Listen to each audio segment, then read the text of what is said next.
It's that time of year again when Arizonians are fleeting to the lakes of Arizona, whether it be Saguaro Lake, Lake Roosevelt, Lake Pleasant, Lake Powell, any of the lakes here in Arizona. A lot of people tend to try to get away for the weekend. What's really important to remember when you are taking these weekend vacations is to ensure that if you are going to be on the boat, do not get behind the wheel with alcohol in your system. There are a number of law enforcement officials who will be patrolling the lakes of Arizona, and if they believe that you are at all under the influence, you will end up getting processed for potential DUI charges. What are the things that the law enforcement officials will be looking at to determine whether or not you might be consuming alcohol or under the influence of alcohol while you're on your boat? Well, oftentimes it can be a very simple thing like seeing individuals on the boat who have alcohol containers on them. They may look for a violation that you are committing while driving the boat, such as if you are causing waves in a no-wake zone,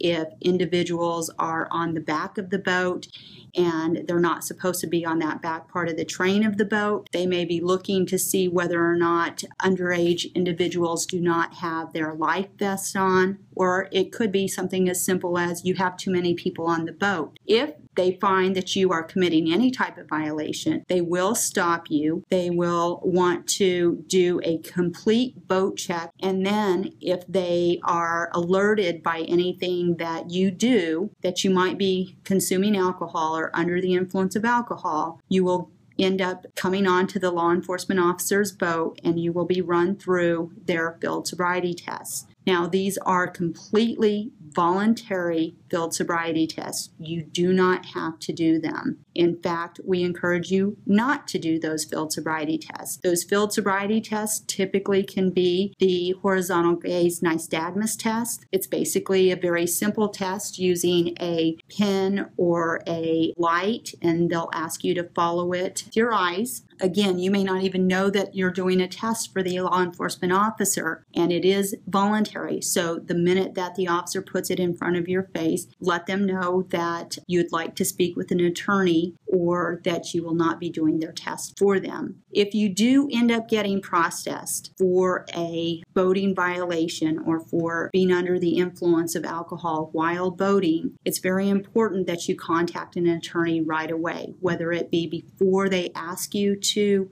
submit to a breath test or before you submit to having your blood drawn. You have the opportunity to ask to speak with an attorney, and you should take that opportunity. Boating laws are serious. They are Class 1 misdemeanors here in the state of Arizona. That means that you could be exposed to up to 6 months of jail time. If you have any prior boating violations, that means that it could be more serious than that. If you have children on the boat, it's possible that you could end up being processed for a felony boating violation. If you have any questions about any one of these violations, or if you've been pulled over for what we call an OUI here in the state of Arizona, it's operating under the influence on a boat, please feel free to give me a call. I do offer free consultations.